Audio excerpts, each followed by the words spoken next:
Thank you, Lisa. Okay, thank you, Madeline, and hello, everybody. And it's nice to see you all. And I see some people from the retreat. I see some familiar faces, and of course, additional new faces. And it's always lovely to see a mix like this, and someone from Nashville also. And it's nice to gather day before Thanksgiving, and we're kind of launching into the holidays. So it's a nice time to resource ourselves, to kind of ground our nervous systems a little bit. And then, so I'm going to offer a guided meditation, kind of a little grounding, but also some spacious awareness mixed through. Then I'll offer a short talk on some ways we can connect with kindness and with resourcing for the holidays. And then we'll have a chance for a little chatting, a little Q&A if you'd like. So why don't we launch into the meditation? And this will be about probably about 25 minutes, 25 minutes. So if you just want to settle in, and I'll start with the bell.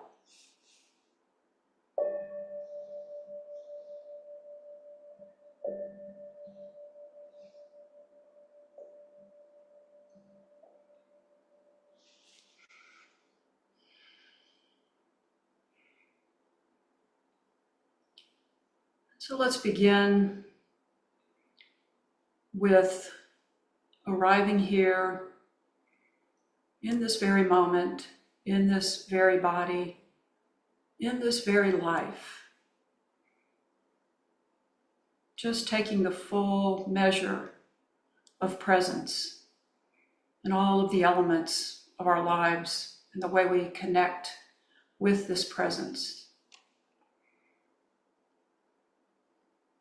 So taking a couple of deep conscious breaths, really feeling the breath moving through your body.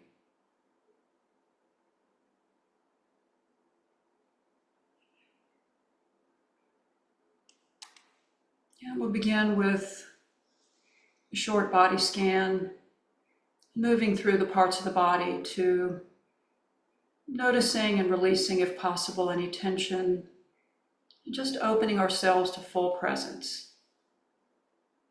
And so beginning at the top of the head and moving downward, bringing attention to the scalp, the eyes, ears, the nose, the mouth, and the jaw,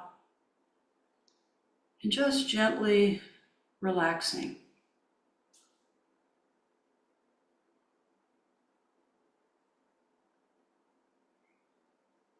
Now bringing attention to the neck and the shoulders, and just letting go.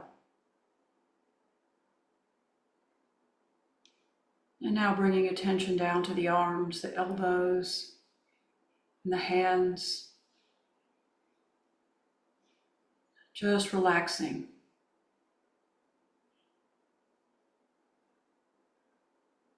And now bringing attention to the torso, the chest, the central part of the body. And taking a few more full breaths and feeling the breath moving through this part of the body where often emotion and tension is stored, sometimes anxiety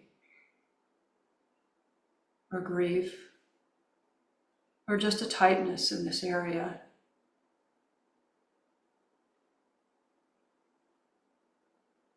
And so meeting it with kindness and just letting the breath bathe the body.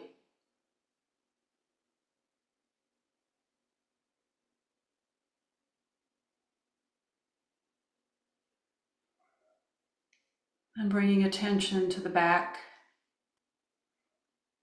and noticing the sensation of your back against the chair, or if you're on a cushion, just noticing the spaciousness around the body in this part, noticing whatever is the sensations you're feeling in this part of the body.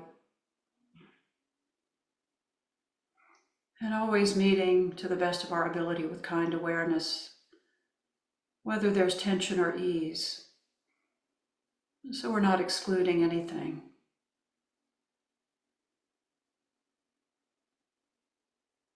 And bringing attention to where you're sitting, feeling the sensations of the contact with your cushion or chair, perhaps feeling a sense of support.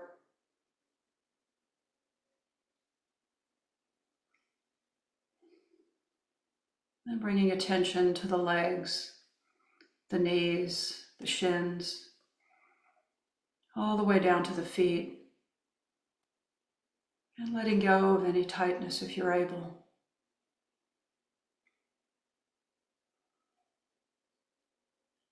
And now noticing where the feet are making contact with the floor or your cushion, just noticing the sensations of the contact. Just feel the ground holding you up. And so this connection with the ground, with the earth, can be a powerful stabilizing factor. And just knowing that we're a part of this earth and we're not separate.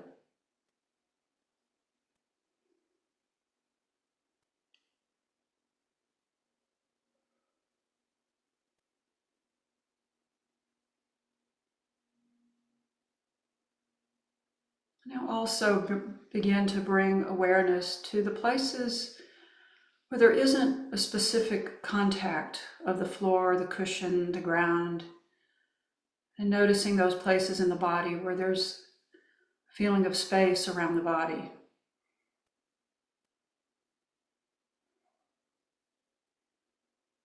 Often we notice the things, we notice the substances of presence in the chair, the cushion. Sometimes we don't notice space as readily, and yet the space is also present. And the space is around the body and through the body.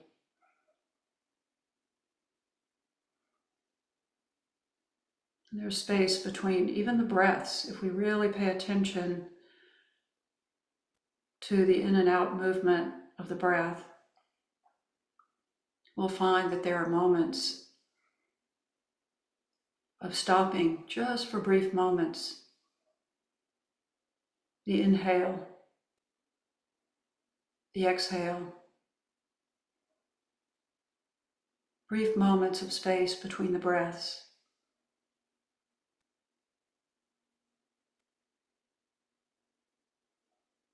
And space between the thoughts.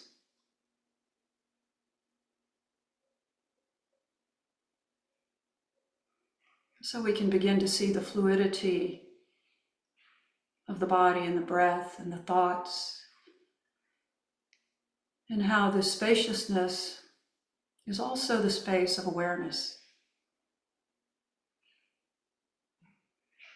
And this awareness is with us at all times, just as the breath is with us at all times.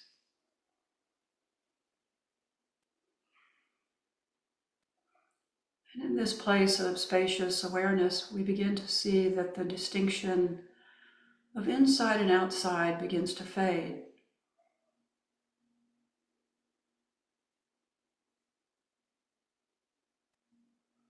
And so we're held in this place of kind awareness.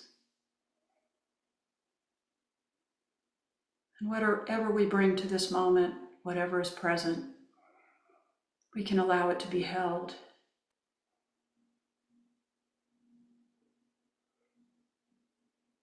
And sometimes we can begin to let go of the doer, the one who does, and just allowing ourselves to be held in this beautiful presence.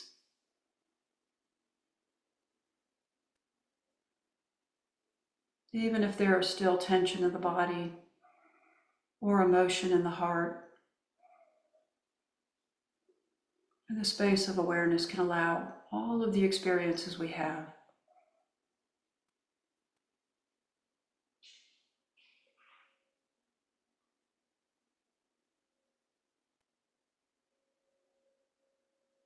And we can be more aware of the changing sensations, changing moments, the impermanence,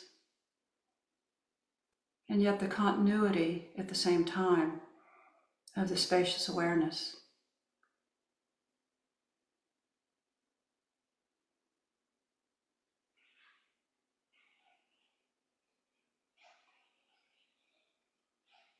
And taking a moment to notice where you might find places of ease in the body. Just as we scanned for places of tightness and tension, sometimes we can bring attention to the hands and notice if the hands can be easeful, maybe even a pleasant sensation.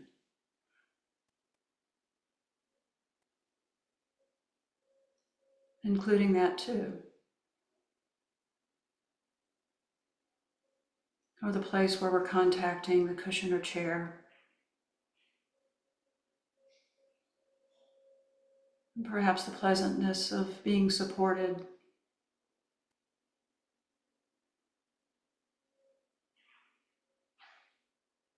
And the feet being supported.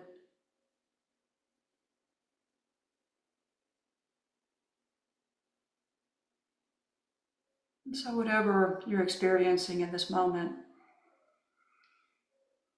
knowing that the space of awareness can hold it all.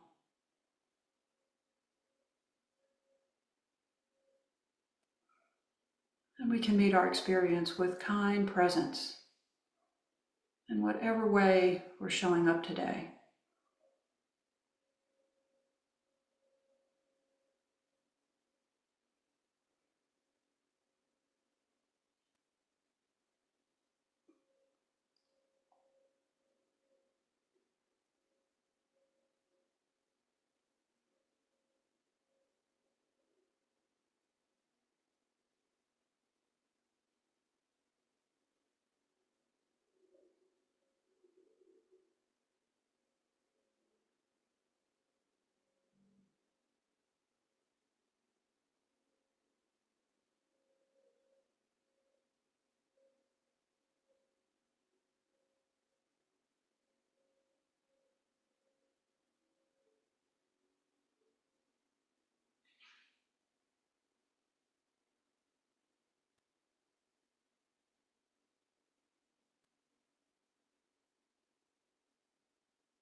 And if the mind is wandering, gently bring yourself back,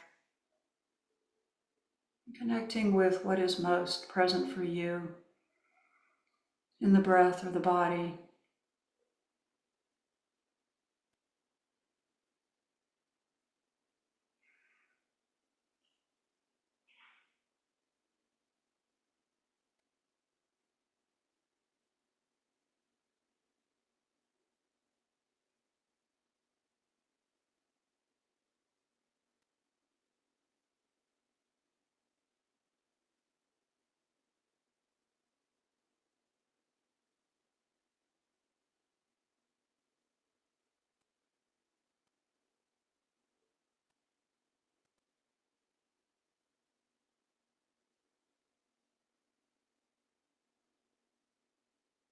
And if you're connected with the breath, perhaps just allowing the breath to move through the entire body, just feeling the breath through the body.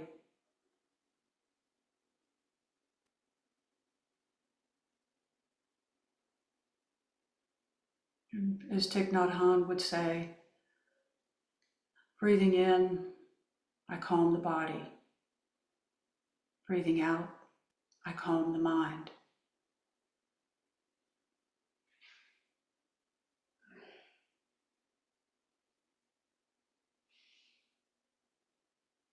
Breathing in, I calm the body.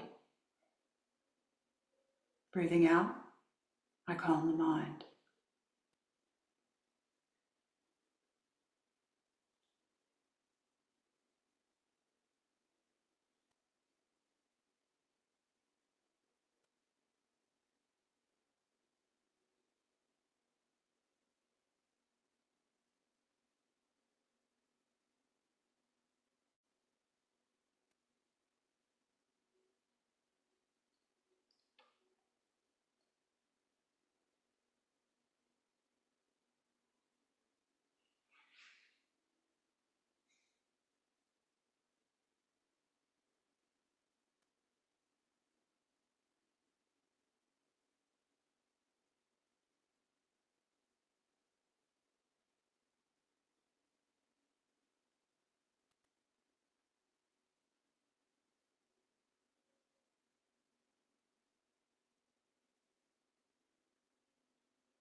Breathing in, I calm the body.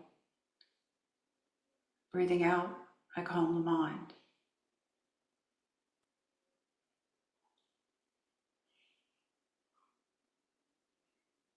And in this present kind awareness, we're meeting ourselves just as we are.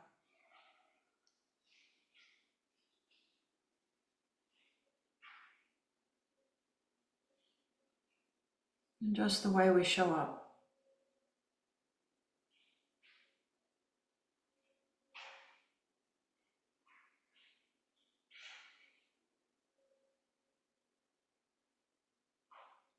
And the beauty of this spacious kind awareness is that we can come just as we are. There's no demand to be a certain way. We simply show up. And this awareness is present for us to show up with no judgment, no demands, just being.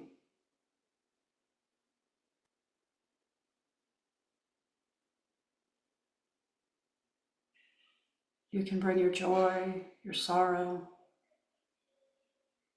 Everything is welcome here.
Hello again, everybody. And I'm going to talk a little bit about this ongoing dialogue that many of us have been having about resourcing post-election and for the holidays, and how we can support ourselves in ways that are nourishing and helpful. And I'll just offer some thoughts and ideas. And I really think part of the power of meditation practice is this body and grounding that we have, as we meditate and we connect with presence. It's a doorway out of the tangle of thought and emotion in a way that does give us more resources and more space. And in the spacious awareness that I was talking about, slowly we have the wisdom to perceive a wise approach and the most helpful or wholesome approach to some of the challenges we're having. And in this spacious awareness, we also have the wisdom to perceive the interconnectedness of all life. And so for me, when I reflect on that, I look at the value of taking refuge in kindness for ourselves and others. For me, that is perhaps one of the most valuable things I'm doing right now, is taking refuge in this kindness. And it's a core teaching from the Buddha, and he speaks about the relationship of kindness and gratitude. And this is what he said: "These two people are hard to find in the world." "Which two?" "The one who is first to do a kindness, and the one who is grateful and thankful for a kindness done." And so gratitude and kindness are very interconnected, because when they're genuine, they include both. And in Buddhism, the word dana that we hear quite often is known as generosity. And it's not just about like the dana of giving financial resources, although that's important, but it's any kind of generosity that holds a quality of kindness and gratitude that's truly from the heart. And so this giving receiving is interconnected. And we could say at the deepest place, the giver and the receiver are not separate. And, the Dalai Lama said, "My religion is very simple. My religion is kindness." And so I wanted to tell a little story of something that happened to me several days ago. It was just after the Big Bear retreat, and my husband and I were out hiking. And I love to hike at a place near where I live called Radnor Lake. And my husband and I will hike up on this ridge, and we try to go there early because it's very popular. And we'll get up on the ridge, and usually it's about the time that the sun is rising. And so on this morning, there was kind of a dense fog, but there was also the sun coming up over the hill. And with the fog and this sunrise coming over the ridge, it was just spectacular. The sunbeams were this deep gold, and then there were places of fog and, just illuminating the hill. And as a photographer, as part of what I do is photography, I knew that this was like $1 million shot. And I was really excited, so I reached into my pocket to grab my phone, and my phone wasn't there. And I always carry my phone on these hikes, just to have, I usually take little quick shots. And I thought, I must have left it back in the car, so I really didn't give it any further thought. And we continued our hike, and we go down the ridge. And when you get to the bottom of the ridge, there's an opportunity to turn left, which goes to the lake, and you walk around the lake. And if you go to the right, you stay on the trail. And so I like to go by the lake. And so we started to go left, and we walked, a little bit of a way. And then I said to my husband, I don't have my phone with me, and I know he prefers doing the lake hike. And I said, why don't we do that instead today? Because I know that's what he really likes. So there was a little kindness in there. And so we doubled back, and we started going back the other way. And we came up around a curve and over the bridge, and there was a man walking towards us. And he looked at me and he said, "Are you Lisa?" And I said, "Yes." And he pulled out my phone and he said, "Look what I found." And what happened was my phone had a card holder on the back, and my credit card and my driver's license was in the card holder. And so he had pulled out the driver's license, looked at my picture, got my name, and made it his intention if he could find me and he would give me my phone back. And so there was just this moment of interconnected, it was like a joy, because I could see his kindness and I was receiving that kindness. And so it just lightened my heart. Even in that small moment of kindness, it was that interconnected joy of kindness. Just from a small intention, I want to find the person who lost this phone. And it's so interesting to think about what was that second decision to turn around and go the other way. Because if my husband and I had gone the other way, we wouldn't have seen him. And because it was early, it was only about 7 o'clock at that point, the visitor center didn't open until 9:30. And so I would have gone home, and when I found the phone was gone, canceled my credit card, gone through all of that you have to go through when those things happen. And so there was just this moment, and it was something that just changed the trajectory of the morning and of the day. And so it was that mutual interconnected kindness. And I think in the world right now, what we need so badly, I believe, is kindness. And it's something each of us can do and cultivate. Sometimes a little kindness can be slightly inconvenient, or it takes a little extra effort, but then it becomes a habit, so we're cultivating a healthy habit. And someone at our meditation group Monday night was talking about even little things that she's aware of, like those moments when you take just a moment to, say if you're at a traffic stop and you allow a car to go, you take a moment to let a car go that needs to go. And then that little moment can kind of give that person who received it a little bit more kindness that they may carry forward. And so then we have the quality of that sort of ripple effect of the interconnected kindness that moves out and moves out. And there can be that spreading that can happen just out of the kindness. And sometimes it's spontaneous. Sometimes we just have those moments of kindness, and sometimes they're intentional cultivations. And we have the community that I lead, One Dharma. We organize a couple of retreats a year for our community and some people outside of the community. But one of the people who is one of our retreat managers, he came to a retreat and he thought to himself, I'm going to see if I can't find little moments of kindness during this retreat. And so he created an intention at the beginning of the retreat to simply have little moments where he would have that opportunity.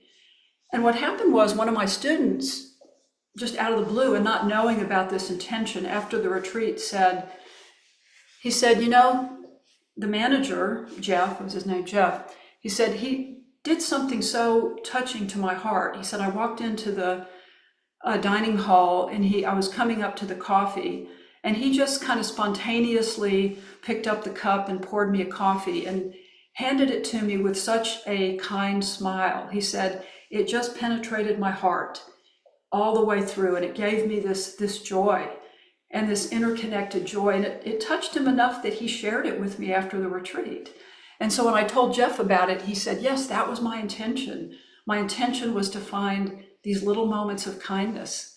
And I think we can underestimate what these moments can do. They can really be powerful, even when they don't feel, at the time, they may not feel like much, but yet they can be so powerful in that ripple effect that I talk about that carries out and carries out. And of course, there are big acts of kindness too, and it's wonderful when we're able to do those. But there's just all these ways that we can create intentions of kindness through our days that just have these little moments of touching and connecting. And so that cultivating that attitude and that intention can open the door. And the entire foundation in Buddhism of sila, or ethics, is based on non-harming. And if we see non-harming, if we frame it in a positive way, that's kindness. And I think we can make a little difference between, the kind of codependent niceness that really isn't kindness at all. It's sort of based on unconscious wanting or fear, that there are strings attached. And sometimes we can be conditioned because of those things to perhaps struggle to receive kindness because we're wondering, what is the motive? Or if it's help that we don't really want. which is more about separation or pity. And so kindness isn't always selfless or pure, but it's a continuum, and I think sometimes we know when there's that touching moment, between two people or between more than two people, a group of people, where there's just something that is beyond self and other, and it moves into this interconnected joy and care. And there was something that Thich Nhat Hanh said that speaks to this. The one who bows and the one who is bowed to are both by nature empty. Therefore, the communication between us is inexpressibly perfect. And when he speaks of being by nature empty, what he's really talking about is by nature, we are not separate. At the truest, deepest place, we are not separate from one another. And so emptiness ultimately is the fullness of this connection to all beings. And there are moments when we can really touch into this. And so this has been one of my refuges, one of my supports. And you may have other refuges and supports right now. There are many ways in which we can support ourselves, especially as we move into the holidays. And I just wanted to offer a few thoughts on that too. A lot of people report during the holidays that their meditation practice drops off. There's a lot of visits, you're seeing family, maybe seeing friends that you don't see as often, maybe you're traveling. A lot of people talk about how hard it is to maintain a consistent practice at this time.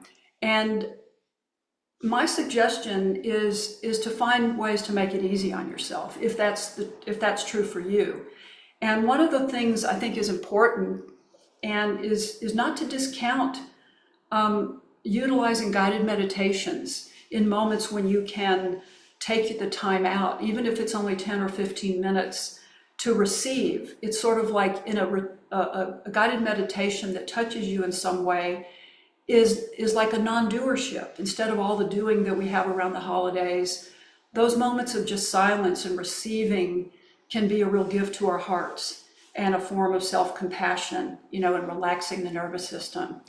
And, I took a trip to India about 8 years ago or so, and flying from the US to India is a very, very long travel time.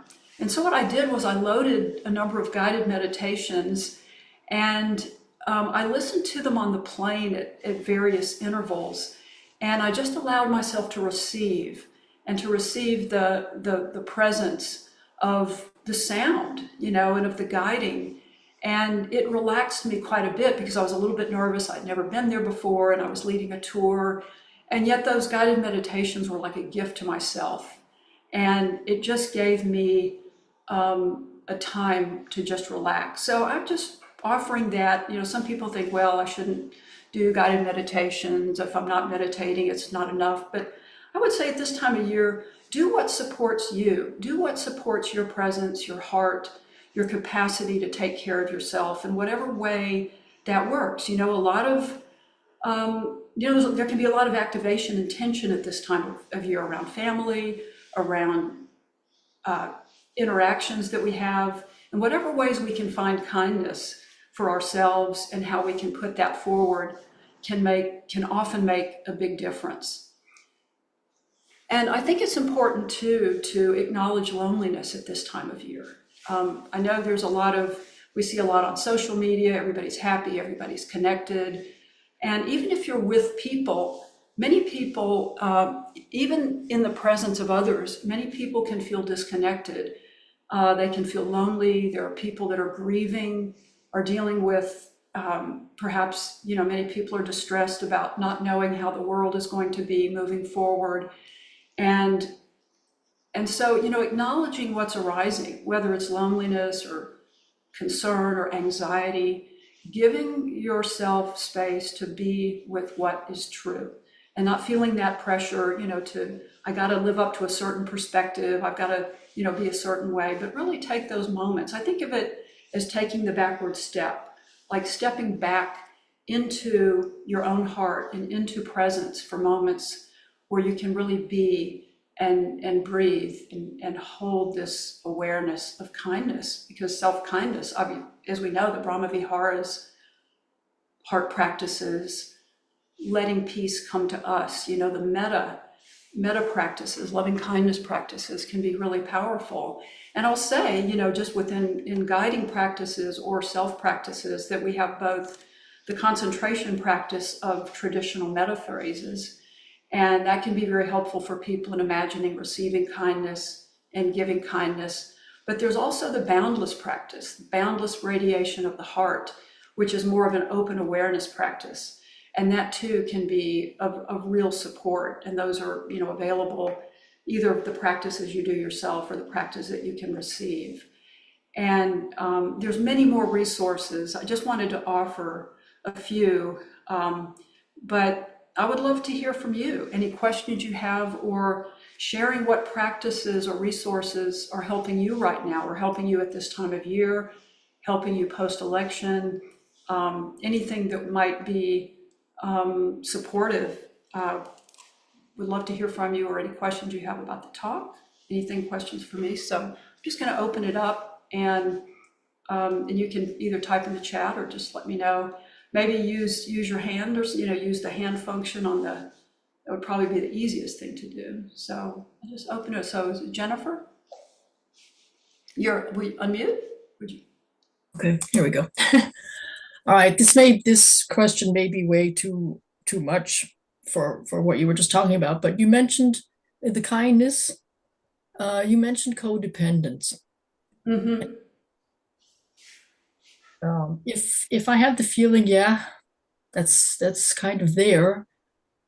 Is there a way out of that? What can I do? Oh, yes. Are you saying, like, in your own relationship with people, that you feel there's codependence, or it's coming to, how is it in a relationship? It's in my, well, okay, with my husband. Yeah. Kind of like he's kind to me, but I have a feeling, yeah, there might be something. There's an expectation under that. It's yeah, and Mm-hmm. I do nice things, but yeah, sometimes, yeah, I don't know if it's because I'm kind of afraid, or yeah. But okay, I don't want to ask something that's just way off the general topic here.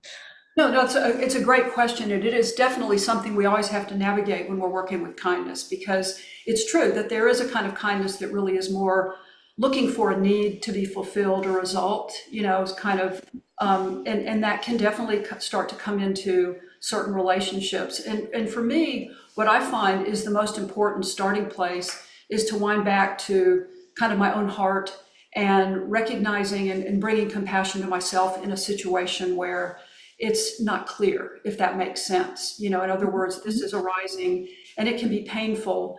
And so for me, it's that stepping back and saying, okay, here's what feels true in this moment. And so offering kindness to that which feels hard, confusing, and difficult to navigate. And so it's that starting place, so that there's a recognition of that, but then there can be some inner kindness to the struggle itself. And sometimes that can provide some resources in terms of how to navigate a situation like that. So, Okay, thank you, Lisa. let's see, we have, is it Natalia? Is that? Yes, Natalia. Hi. Yes, hi. My question is around giving kindness too, because I find it very easy to give kindness just because I feel it in my heart, and I like to do acts of kindness usually, and it brings me a lot of joy. But I'm struggling with a situation with my ex-husband, which we've had a very troubled relationship, and it has affected our kids and everything, and it's something very painful that I have to deal with every time, because he's a difficult person to deal with.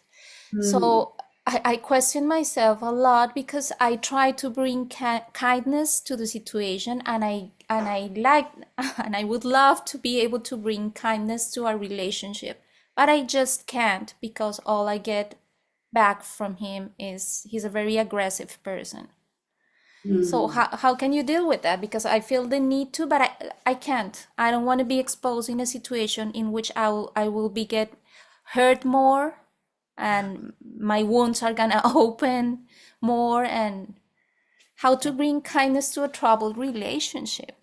Yeah, that's a good question. And I I feel that it's important that first bringing the kindness back to you and the pain that you're feeling and the struggle you're feeling in this situation.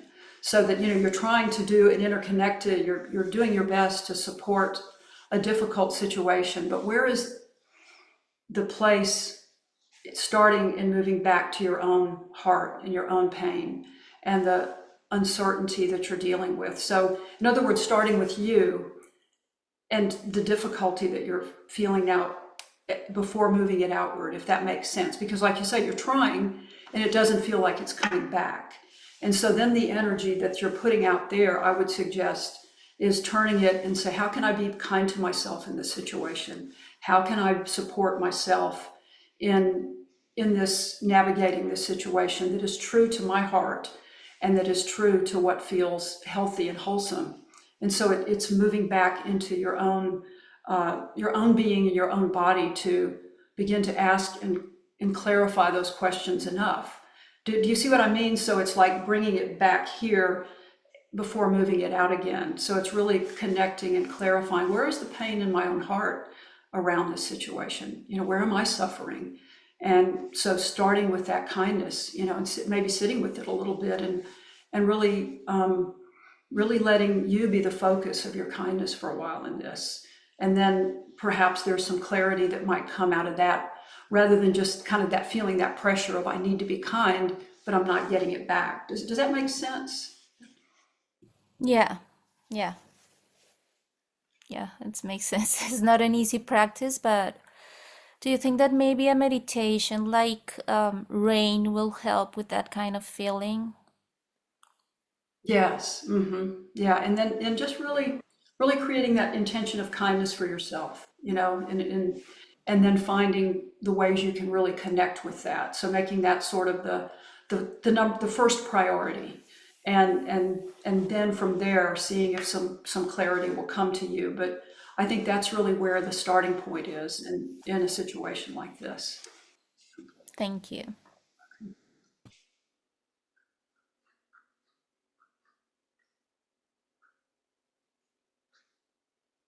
All right, Kristen. Hi, thank you for that meditation. And um, it's Christmas and lots of gifts, lots of expectations around gifts. And it's been seen often as an act of kindness to give gifts of some material worth. And um, I'm just wondering about, you told that story of the man at the retreat, a manager at the retreat, giving a coffee to somebody, and just the act of giving a gift, how to make it more meaningful or more ritual around it that sort of balances this material expectation. And I was just wondering if you had any thoughts about that, how to give gifts mindfully, to balance that material expectation. I think that's a really great question and something I have reflected on. My husband and I reflected on that for years. And we actually, several years back, a good while back, we decided that we didn't feel that the obligation around that. We stopped gift giving. We stopped with our family. We stopped with each other. But we also continued with connecting all the loving ways that are available to connect, but not through material things. Now, if I think with mindful gift giving, we really do have to look, is this an obligatory thing? Or is this something that I truly take joy in giving to another person? So it's kind of like looking into our own hearts. It was like the coffee was like, I think Jeff had already seen that this retreat person was a coffee drinker, and so as he walked up, it was just this really spontaneous act of giving, and so it was a heartfelt thing. But so often around the holidays, there's so much expectation and demands around, what you should do, and then asking yourselves, where are those places where are other people feeling the same obligation? Is everybody feeling kind of like oh, we got to give, you know what I mean? And it starts to feel so obligatory. And even looking at how to communicate with others, how can we gift mindfully that may not be so focused on things, you know, or just, you know, things that don't add to the mess of the world, you know, something consumable or, you know, something that we can actually make use of as opposed to another piece of junk, you know. And I do think that comes from the heart. And I think it has to, I think sometimes in looking at those relationships where I had a friend once we were really close friends and we knew each other from high school. And every year we'd get together and exchange gifts. And it was always junk. She would always give me this junk, you know, and things that I would never use. And it felt so obligatory. And there was a point where I said something to the effect of maybe we should just, you know, just get together for lunch and let that be our gift to each other, you know, and she was agreeable to that. And so we let go of that obligatory gift giving, because then I always felt that I had to give her something because she gave me all this stuff. And then I found out that her family had a production line. They'd get a bag and they'd buy multiples of everything and stick them into bags and send them out, you know, because it's like, well, we just got to do our gifts. And so it's like, I think it is bringing mindfulness and intention to this practice and then asking ourselves how we can do it differently, you know, and even communicating sometimes with people. Is that helpful at all? Yeah, thank you. Yeah, I think slowing it down and looking at that intention, you know, what is the intention that goes with this gift and trying to express that. Yeah, there's just a lot of expectations out there. And when you work full time, it's hard to be, you know, have the time to make homemade gifts or whatever. Yeah, thank you for that thoughtfulness.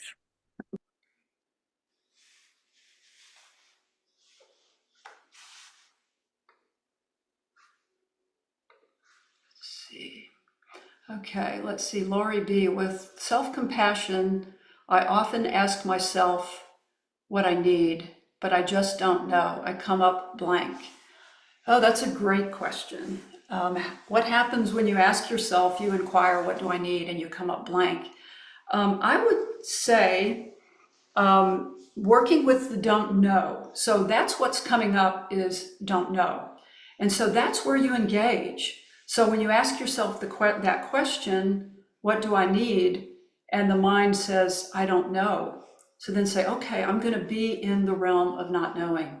I'm going to let the don't know it. And there was the first meditation Dharma teacher that I ever studied with, his name was Sun Sunim, and his teaching was only don't know. And what he was really saying is that we often have ideas in our minds of what we think we should do and how we should be kind to ourselves. And the don't know is actually a place of opening to wisdom. And that the don't know is, if we engage, we can sort of sit with that not knowing mind and be patient, and slowly something will open up. And there's a kind of trust that happens. So I would suggest engaging in that question without expecting an answer, and just letting and trusting the mind. The wise mind will slowly begin to respond. And so trusting the realm of not knowing, and that can begin to open the door. And so I would just encourage you to start working with that. It's something I teach on a very regular basis, working with don't know mind and with not knowing.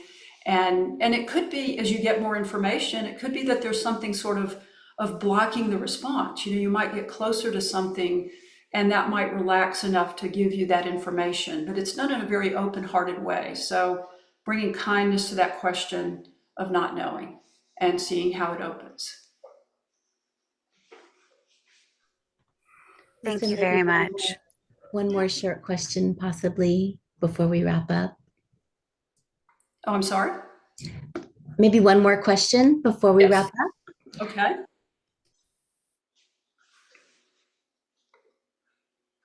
Anyone else?